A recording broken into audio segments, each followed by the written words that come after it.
नमस्कार दोस्तों, मेरे नाम है शेखर और स्वागत है आप सभी का हमारे यूट्यूब चैनल शिखर स्टडी पॉइंट पर। तो दोस्तों, इस वीडियो में हम देखने वाले हैं हिंदी, उत्तराखंड और सामान्य ज्ञान के 40 महत्वपूर्ण प्रश्नों को। तो आप वीडियो को अंत तक जरूर देखिएगा। इसके अलावा दोस्तों, अगर आपने और पार्टों को नहीं देखा है तो उन्हें भी आप प्लेलिस्ट में आकर स्पीड बढ़ाकर जरूर से देख लीजिएगा। तो चलिए दोस्तों, वीडियो की शुरुआत करते हैं।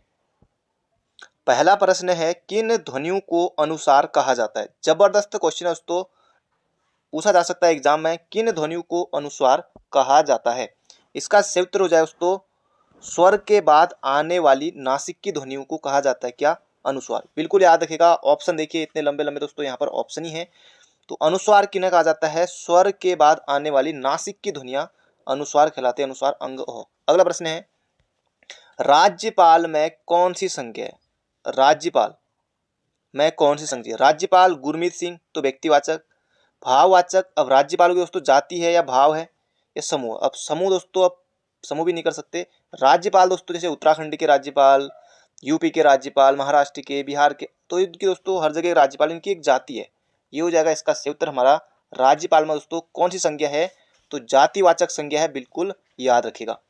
अगला है, माता पिता अपने बच्चों के लिए कड़ी मेहनत करते हैं, के लिए रेखांकित शब्द क्या है। ये के लिए दोस्तों है कारक है ना, कारक है, कर्ता ने कर्म को करण से द्वारा संप्रदान के को लिए, तो संप्रदान कारक है दोस्तों। और ये कारक चिन्ह को ही दोस्तों क्या कहा जाता है, परसर्ग कहा जाता है। कारक चिन्ह को ही परसर्ग भी कहा जाता है। इसका सही उत्तर हो जाएगा ऑप्शन नंबर बी। उम्मीद करता हूं दोस्तों बिल्कुल आपको मजा आ रहा होगा। तो लाइक नहीं किया है तो लाइक कर दीजिए जल्दी से, और वीडियो को अंत तक जरूर देखिएगा। अगला प्रश्न है, तीसरा शब्द में विशेषण। तीसरा तीसरा शब्द में विशेषण। अब तीसरा दोस्तों क्या होगा, जैसे पहला, दूसरा, तीसरा, चौथा। दोस्तों ये क्या है, एक कर्म है ना, गणनावाचक तो है लेकिन कर्मवाचक, कर्मवाचक विशेषण, क्योंकि पहला, दूसरा, तीसरा, चौथा, पांचवा, छठा, ये हो जाएगा दोस्तों कर्मवाचक है, कर्मवाचक विशेषण। आवृत्ति में जैसे एक गुनी, दो गुनी, दो गुना, चार गुना, तो ये होगा आवृत्ति में, ये हो जाएगा दोस्तों ऑप्शन नंबर डी। अगला प्रश्न है, सकर्मक क्रिया की पहचान करें। सकर्मक क्रिया, हंसना, मुस्कुराना, रोना, ये दोस्तों तीनों अकर्मक क्रिया है। तीनों अकर्मक यानी कि कर्म की आवश्यकता नहीं है, तो ये जगह पढ़ना। ऑप्शन नंबर डी दोस्तों, ये हो जाएगा सकर्मक क्रिया है, पढ़ना हमारा ऑप्शन नंबर डी। इस तरह का प्रश्न भी एग्जाम में बन सकता है। अगला उच्छिष्ट शब्द का सही संधि विच्छेद है, और इसमें संधि कौन सी होगी वो भी हम जानेंगे। तो इसका सही उत्तर होगा दोस्तों, उत तो है लेकिन यहाँ पर हो गया क्या, ये वाला शिष्ट हो गया, ये नहीं होगा। उत धन शिष्ट, दोस्तों इसका सही उत्तर होगा ऑप्शन नंबर बी, ये वाला सही होगा। कौन सी संधि होगी इसमें, तो उत हलंत है दोस्तों, ये व्यंजन संधि है। संधि तीन प्रकार की होती है, स्वर संधि, व्यंजन संधि और विसर्ग संधि।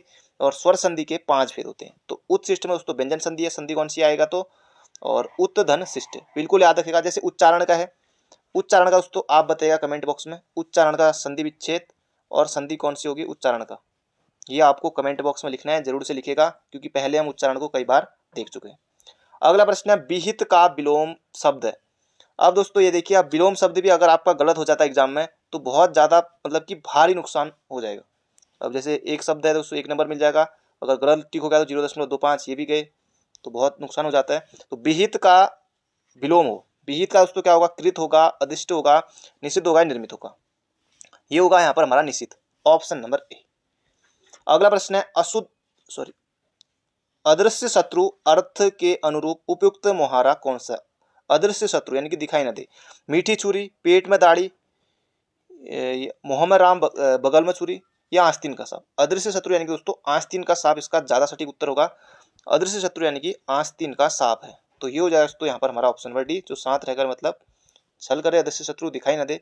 अगला है, शुद्ध वर्तनी का चयन कीजिए। अब मृत्युंजय दोस्तों आपको लिखना है, मृत्युंजय। पहली बात दोस्तों ये होगा नहीं, ये होगा नहीं, 2 ऑप्शन ऐसे हट गए हमारे। अब मृत्युंजय बड़ा वाला लगेगा या छोटा वाला लगेगा, मृत्युंजय, मृत्युंजय दोस्तों कौन सा होगा, ये हो जाएगा तो ऑप्शन नंबर सी। इस तरह से बिल्कुल सही है, मृत्युंजय, महामृत्युंजय, ऑप्शन नंबर सी हो जाएगा इसका बिल्कुल ही सही उत्तर। अगला है, महाभोज उपन्यास की लेखिका कौन है। अब दोस्तों हमारे सिलेबस में सिर्फ एक ही है यहाँ पर ऑप्शन के अनुसार, तो मन्नू भंडारी इसका सही उत्तर होगा। महाभोज उपन्यास की दोस्तों लेखिका है कौन, मन्नू भंडारी। नवंबर 2021 में दोस्तों, जहां तक डेट मुझे याद है 15 नवंबर है, तो 15 नवंबर 2021 को दोस्तों इनका निधन भी हो गया है। तो बन सकता है या तो इनका जन्म से बनेगा या मृत्यु से बनेगा, ज़्यादा संभावना है कि मृत्यु से बने, या मृत्यु से मुश्किल है लेकिन जन्म से कहीं से बन सकता है। लेकिन अगर आयोग ने पूछना चाहा तो जन्म याद रखेगा, जन्म 1921 में, मृत्यु 2021 में। जन्म हुआ था 1931 में, जन्म ज़्यादा महत्वपूर्ण है, ये बन सकता है। और इसके अलावा महाभोज है, एक महाभोज इनका भी है, मैटर्नी जी का भी है। और महाभोज दोस्तों ये उपन्यास है, महाभोज उपन्यास है, ये भी आपको याद रखना है। और इसके अलावा आपका बंटी, आपका बंटी ये भी इनका है, आपका बंटी, महाभोज, एक इंच मुस्कान ये भी महत्वपूर्ण है। एक इंच मुस्कान दोस्तों ये भी इनका, इन्हीं का ही उपन्यास है, एक इंच मुस्कान, ये भी इन्हीं का है, एक इंच मुस्कान। और यहाँ पर दे रखा है कि महाभोज उपन्यास, तो उपन्यास महाभोज किस विधा की रचना है, तो उपन्यास है और मन्नू भंडारी का है। अगला है उत्तराखंड में किस वर्ष टाइगर वॉच योजना का शुभारंभ किया गया। जबरदस्त क्वेश्चन है दोस्तों, टाइगर वॉच परियोजना और स्नो लेपर्ड योजना दोस्तों ये परीक्षावाणी में आपको मिल जाएंगे। तो यहाँ पर पूछा है टाइगर वॉच योजना उत्तराखंड में कब शुरू की गई, तो ऑप्शन नंबर डी होगा इसका सही उत्तर। 1991-92 में उत्तराखंड में टाइगर वॉच योजना शुरू की गई। इसके अलावा आएगा कि स्नो लेपर्ड योजना उत्तराखंड में कब शुरू की, स्नो लेपर्ड योजना तो ये आई दोस्तों कब, इससे एक साल पहले 1990-91 में। 1990-91 में स्नो लेपर्ड योजना, टाइगर वॉच योजना 1991-92 में। तो दोनों याद रखेगा, पहले दोस्तों कौन, स्नो लेपर्ड या टाइगर, तो पहले दोस्तों स्नो लेपर्ड, फिर उसके बाद टाइगर वॉच। तो टाइगर वॉच 1991-92 और स्नो लेपर्ड 1990-91। उम्मीद करता हूं दोस्तों इतनी बार अब मैंने बोल दिया है, लिख लीजिएगा, आपको याद हो जाएगा। अगला है उत्तराखंड के सर्वाधिक एवं सबसे कम शुद्ध बोए गए क्षेत्रफल वाले जिले। तो सबसे ज्यादा दोस्तों इन ऑप्शन के अनुसार देखें तो उधम सिंह नगर होगा, और फिर कम में देखेंगे तो चंपावत होगा, जाहिर सी बात है चंपावत का क्षेत्रफल भी कम है। ये हो जाए दोस्तों यहाँ पर हमारा ऑप्शन नंबर डी। अगला प्रश्न है निम्नलिखित में से कौन सा युग्म सुमेलित नहीं है। एक तरफ दोस्तों ये खनिज दिए हुए हैं, एक तरफ उनके जनपद दिए हुए हैं। मैग्नेसाइड दोस्तों, मैग्नेसाइड झिरोली फैक्ट्री जो है बागेश्वर, फास्फोराइट टिहरी, और टिहरी से दोस्तों यूरेनियम उत्पादन के संकेत भी मिले हैं, ये भी सही है। जिप्सम के लिए दोस्तों देहरादून जाना जाता है। अब तांबा दोस्तों ऐसा नहीं है कि नैनीताल में नहीं होता, लेकिन नैनीताल में भी पर उतना नहीं होता। जैसे तांबा के लिए ज़्यादा कौन जाना जाएगा, चमोली, चमोली हो गया, पौड़ी है, टिहरी है, देहरादून है, उत्तरकाशी का है कुछ। और ऐसा नहीं है कि नैनीताल में नहीं होता, लेकिन नैनीताल में उतना ज़्यादा नहीं है तांबा। जैसे लोहा के लिए जाना जाता है नैनीताल, और अल्मोड़ा भी होता है ये तांबा, ऐसा भी नहीं कि अल्मोड़ा में नहीं होता है, और पिथौरागढ़ में भी नहीं होता है, यहाँ भी होता है लेकिन नैनीताल में कम होता है। तो इसका उत्तर दोस्तों ऑप्शन नंबर डी, ताम्र नगरी कहा जाता है अल्मोड़ा को। अगला प्रश्न है पीतल नगरी भी अल्मोड़ा को ही कहा जाता है। अगला है किस वर्ष या वर्ष 1978 में टिहरी बांध विरोधी समिति का गठन किसके नेतृत्व में हुआ था। पहला प्रश्न तो यही बनता है कि जो बांध विरोधी समिति थी उसका गठन कब हुआ था, तो 1978 में। और किसकी अध्यक्षता में, तो विद्यासागर नौटियाल, विद्यासागर नौटियाल, जिनको कि दोस्तों पहाड़ का प्रेमचंद्र भी कहा जाता है, कई रचनाएं की है ना इन्होंने इसलिए। तो इसका उत्तर दोस्तों ऑप्शन नंबर ए। अगला है, ये जबरदस्त क्वेश्चन है, उत्तराखंड सरकार ने बायोमास ऊर्जा उत्पादन नीति को कब मंजूरी दी। दी तो 2008 में है, सॉरी 18 में दी है, 2018 में दी है, लेकिन कब दी दोस्तों, डेट दोस्तों बहुत करीबी मामला है इस प्रश्न में। इसका क्षेत्र हो जाएगा 26 अप्रैल 2018 को उत्तराखंड सरकार ने बायोमास ऊर्जा उत्पादन नीति को मंजूरी दी थी। अगला प्रश्न है निम्न में से कौन सा एक सुमेलित नहीं है। सुमेलित नहीं है देख लेते हैं। जौली ग्रांट हवाई अड्डा दोस्तों देहरादून में है, बिल्कुल है। पंतनगर हवाई अड्डा उधम सिंह नगर में, बिल्कुल है। नैनी सैनी हवाई अड्डा दोस्तों पिथौरागढ़, ये भी सही है। तो उपरोक्त में से कोई नहीं होगा दोस्तों इसका सही उत्तर, बाकी ये तीनों सही है। अगला प्रश्न है वर्ष 1994 में स्थापित दूरदर्शन केंद्र का मुख्यालय कहाँ है। तो इसका सही उत्तर होगा दोस्तों देहरादून। वैसे भी चीजें जो है ऑप्शन के अनुसार आप देहरादून बिल्कुल आंख बंद करके कर सकते हैं। तो देहरादून में 1994 में दूरदर्शन केंद्र का मुख्यालय खोला गया था, तो ये आपको बिल्कुल याद रखना है उत्तराखंड बनने से पहले। अगला है निम्न में से किसकी नियुक्ति राज्यपाल नहीं करता है। जीके का प्रश्न दोस्तों, राज्यपाल नहीं करता है, किसकी नियुक्ति नहीं करता है, मुख्यमंत्री दोस्तों बिल्कुल करता है। सदस्य राज्य लोक सेवा आयोग यूकेपीएससी के जो सदस्य हैं उनकी नियुक्ति भी राज्यपाल करता है, बिल्कुल सही है। अधीनस्थ न्यायालय के दोस्तों ये भी सही है। महान्यायवादी की दोस्तों नियुक्ति कौन करता है, तो राष्ट्रपति करता है, राष्ट्रपति। महान्यायवादी दोस्तों अनुच्छेद 76 में बताया गया है, तो राष्ट्रपति के द्वारा महान्यायवादी की नियुक्ति की जाती है। अगला प्रश्न है निम्न में से कौन सा युग्म सुमेलित नहीं है। एक तरफ गुफाएं दी हुई हैं, एक तरफ उनका स्थान दिया हुआ है। भैरव गुफा दोस्तों ये देवलगढ़ में है, सही है। ब्रह्मा गुफा ये केदारनाथ में दोस्तों, ब्रह्मा गुफा केदारनाथ रुद्रप्रयाग में है। सुमेरु गुफा, सुमेरु और सदम गुफा दोस्तों ये पिथौरागढ़ में है, यानी कि गोलिहाट। कपिलेश्वर गुफा चंपावत, नहीं नहीं नहीं, ये दोस्तों चंपावत में नहीं, ये पिथौरागढ़ में, ये दोस्तों पिथौरागढ़ में है, ना कि चंपावत में। ऑप्शन नंबर डी होगा इसका बिल्कुल सटीक उत्तर। अगला प्रश्न है, निम्न में से कौन सी बोली उत्तराखंड की नहीं है? अब इतना तो जो लोग समूह की तैयारी नहीं करते उत्तराखंड एग्जाम की ना, वो भी बता देंगे। कुमाऊनी गढ़वाली बिल्कुल है। जौनसार, जौनसार बाबर क्षेत्र अपना, ये भी है। तो ये होगा दोस्तों भोजपुरी। भोजपुरी किस हिंदी की बोली है? भोजपुरी दोस्तों बिहारी हिंदी की बोली है। मैथिली, मगही, भोजपुरी दोस्तों ये बिहारी हिंदी की बोली है और मागधी अपभ्रंश से विकसित बोली है। तो मागधी अपभ्रंश से भी आपको याद रखना है। और किस हिंदी की बोली है भोजपुरी? तो बिहारी हिंदी की है। तो ये हो जाएगा दोस्तों ऑप्शन नंबर सी। अगला प्रश्न है, डॉक्टर त्रिलोचन पांडे के साहित्यिक कार्य के नाम क्या है? यानी कि उनकी रचनाएं आपको यहाँ पर बतानी है। तो कुमाऊं का इतिहास दोस्तों देखते ही आपके मन में आ जाना चाहिए बद्रीदत्त पांडे। बद्रीदत्त पांडे, कुमाऊं का इतिहास, कुमाऊं का लोक साहित्य और कुमाऊं लोक साहित्य की पृष्ठभूमि। तो ए और सी दोनों, यानी कि ये दोनों रचनाएं किसकी है? डॉक्टर त्रिलोचन पांडे की है। कुमाऊं का लोक साहित्य और कुमाऊं लोक साहित्य की पृष्ठभूमि। अगला प्रश्न है दोस्तों, यहाँ पर ये मेले दिए हुए हैं, इनको मिलाना है। झंडा मेला दोस्तों कहाँ लगता है? देहरादून में लगता है। केबीसी में दोस्तों पूछा गया था, अगर आप भी केबीसी में होते तो पता नहीं कितना जीतते इस प्रश्न में। झंडा मेला दोस्तों ये पूछा गया था कि झंडा मेला कहाँ लगता है, केबीसी में पूछा गया था। तो आपको तो पता ही है, आप यहीं से, झंडा मेला कहाँ लगता है? तो देहरादून में लगता है। भगवान मेला दोस्तों देवीधुरा में लगता है। चैती मेला दोस्तों और लोसर मेला, तो लोसर मेला दोस्तों हो जाएगा डुंडा में और चैती मेला हो जाएगा पांडुकेश्वर। तो ये आपको याद रखना। बढ़ते हैं अगले प्रश्न की तरफ, किसी ऑप्शन में आपको मिल जाएगा ये। अगला, जाड़, मारछा, तुलछा, जोहारी, सौका, या सिर्फ आ सकता है कि सौका किस जनजाति की उपजाति है, किस जनजाति के ये है, मतलब कि अन्य नाम है। मारछा आ सकता है या सिर्फ तुलछा, कुछ भी आ सकता है इनमें से।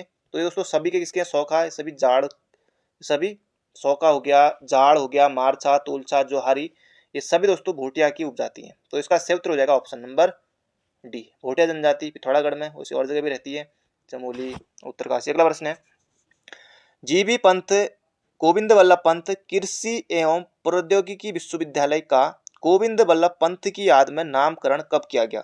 वन क्षेत्राधिकारी परीक्षा 2015 में दोस्तों ये प्रश्न पूछा गया था। तो ये किया गया था 1972 में। और गोविंद वल्लभ पंत कृषि विश्वविद्यालय की स्थापना, वैसे ये कृषि विश्वविद्यालय, पंतनगर कृषि विश्वविद्यालय की स्थापना कब हुई थी? तो ये हुई थी दोस्तों कब? 17 नवंबर 1960 को। और गोविंद वल्लभ नाम उनकी याद में दोस्तों कब किया गया नामकरण? 1972 में। तो दोनों आपको याद रखने हैं। बढ़ते हैं अगले प्रश्न की तरफ। अगला प्रश्न है, उत्तराखंड में सिंचित कृषि क्षेत्र का कितना प्रतिशत है? ये आपको यहाँ पर बताना है। तो ये हो जाएगा दोस्तों 40.66%। अगला प्रश्न है, उत्तराखंड में दून किसे कहा जाता है? तो उत्तराखंड में दोस्तों दून कहा जाता है किसे? शिवालिक संरचनात्मक घाटियों को उत्तराखंड में दून कहा जाता है। तो ऑप्शन नंबर ए हो जाएगा इसका बिल्कुल सटीक उत्तर।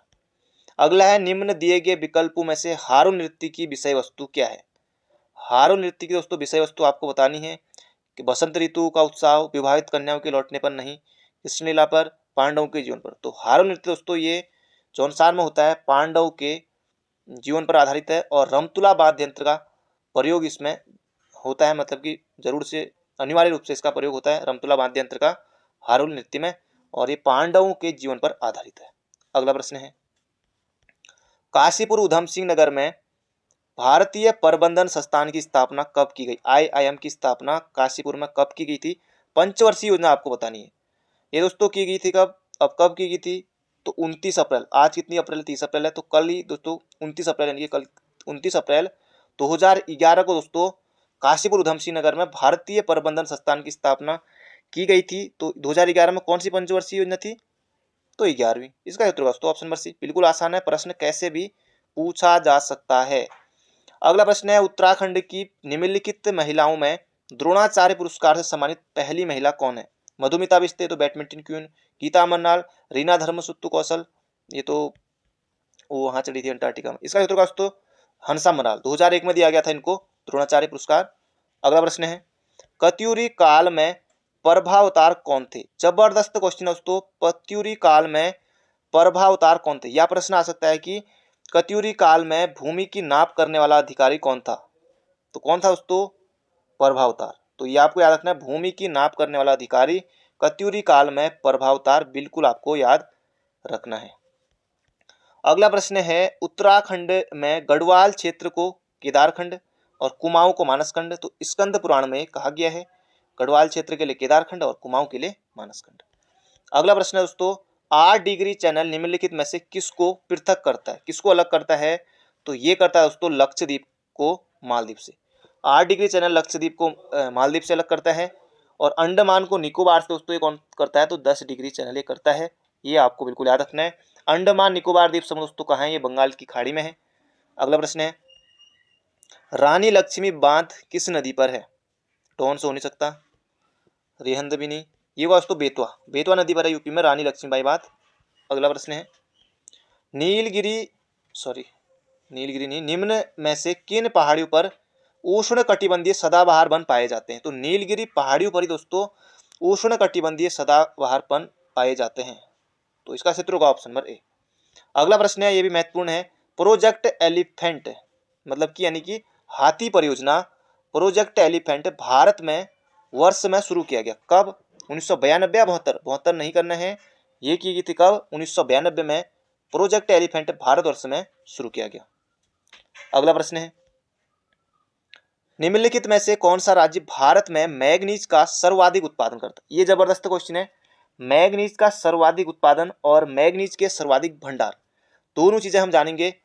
पहले जान लेते हैं इसे कि भारत में मैग्नीज का सर्वाधिक उत्पादन कौन करता है। अगर ये आएगा एग्जाम में तब आपको करना है एमपी यानी कि मध्य प्रदेश। मैग्नीज का सर्वाधिक उत्पादन मध्य प्रदेश और मैग्नीज के सर्वाधिक भंडार, तो भंडार का है दोस्तों उड़ीसा में। अंतर है ना, उत्पादन तो मध्य प्रदेश करता है और भंडार का है उड़ीसा में। अब बिल्कुल आपको याद हो गया होगा। बढ़ते हैं अगले प्रश्न की तरफ। दोस्तों अगर आपने अभी तक वीडियो को लाइक नहीं किया है तो एक लाइक आपको जरूर से करना है, हो सके तो एक शेयर जरूर कीजिएगा। अगला है भारत की पहली सेमी हाई स्पीड ट्रेन कौन सी है? तो वंदे भारत है, वंदे भारत है। ये चलती है किसके बीच? तो ये चलती है दोस्तों वाराणसी से नई दिल्ली के बीच दोस्तों ये चलती है। कौन सी? भारत की पहली हाई स्पीड ट्रेन जिसका नाम क्या है? यह है वंदे भारत, वंदे मातरम नहीं है, वंदे भारत है। अगला प्रश्न है ये प्रश्न दोस्तों अभी हाल ही में वीडियो में भी पूछा गया था। भारत के संविधान में किस संशोधन के तहत वस्तु एवं सेवा कर यानी कि दोस्तों जो जीएसटी है ना वो लाया गया? तो 121वें संशोधन के द्वारा दोस्तों लाया गया था। 101वां, ये आपको बिल्कुल याद रखना है। 122वां दोस्तों क्या था? अधिनियम था और 101वां संशोधन था। 122 और 121 दोनों आपको याद रखना है। 122वां ये था अधिनियम था और 101वां संशोधन के अंतर्गत दोस्तों लाया गया था। दोनों आपको याद रखना है। अगला है संविधान के किस संशोधन द्वारा अनुच्छेद 338 में संशोधन करके अनुसूचित जाति यानी कि एससी, अनुसूचित जनजाति आयोग यानी कि एसटी के गठन के संबंध में प्रावधान किया गया? तो अनुच्छेद 368 में 38 है, 68 बोल दिया मैंने। अनुच्छेद 338 में है, 38 में है एससी और एसटी आयोग। तो ये किस संशोधन के द्वारा दोस्तों किया गया? ये आपको बताना किस संविधान के संशोधन के द्वारा किया गया। तो इसका सही उत्तर होगा दोस्तों कौन सा? 65वें। ऑप्शन नंबर सी होगा इसका बिल्कुल सही उत्तर। अगला प्रश्न है भारत के निम्नलिखित राज्यों में से किस राज्य की विधानसभा सीटों की संख्या सर्वाधिक है? अब आप कहेंगे हमने यूपी पढ़ा था, यूपी तो यहाँ ऑप्शन में नहीं दिया। अब जो ऑप्शन है दोस्तों उनमें से आपको बताना होता है, यानी कि यहाँ यूपी नहीं है तो हमने वो पढ़ा, ऐसा नहीं करना है। तो इन ऑप्शनों के अनुसार से दोस्तों अगर देखें तो पश्चिम बंगाल इसका सही उत्तर है। पश्चिम बंगाल में विधानसभा सीटों की इन ऑप्शन के अनुसार ज्यादा संख्या, बाकी कितनी है फिलहाल दोस्तों मेरे को याद नहीं आ रहा है, बता दीजिएगा अगर आपको याद हो तो कमेंट बॉक्स में। तो ये थे दोस्तों आज के हमारे महत्वपूर्ण प्रश्न। बाकी मिलते हैं बहुत जल्दी एक नई वीडियो में। चैनल पर नए हो तो चैनल को सब्सक्राइब जरूर कर लीजिएगा और अभी तक वीडियो को लाइक नहीं किया तो लाइक करके जुड़ जाना है। बाकी अपना ध्यान रखिए, तैयारी करते रहिए। Thank you friend, thank you so much.